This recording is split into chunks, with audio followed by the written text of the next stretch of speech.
Donc ici j'ai une souris ergonomique donc qui va favoriser un bon placement du poignet en fait pour éviter de se casser le poignet ou d'attraper l'arthrose bien connue de ceux qui manipulent les ordinateurs.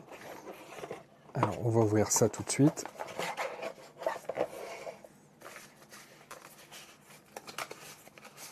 Déjà elle est très bien emballée. Une petite notice.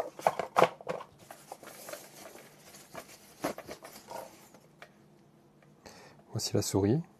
Elle est plutôt belle, hein. Très silencieuse. Très silencieuse même.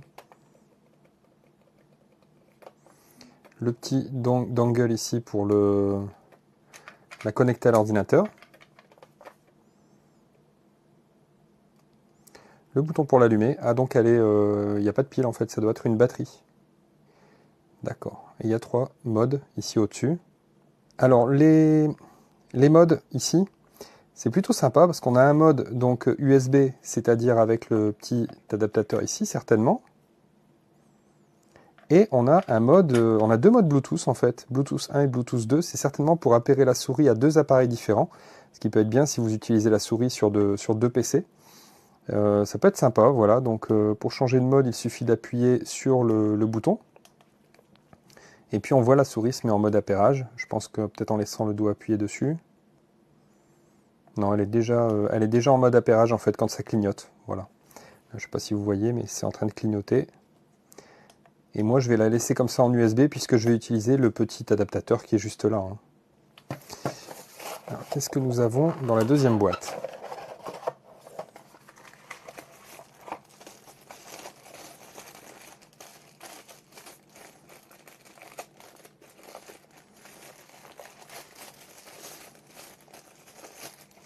Alors ça, c'est un support. Ah, c'est un support en caoutchouc. Tiens, sympa.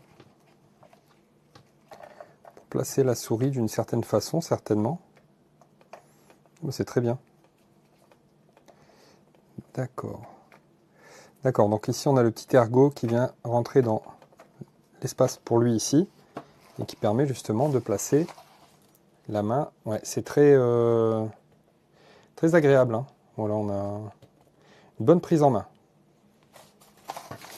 Et enfin, bien entendu, le câble de charge.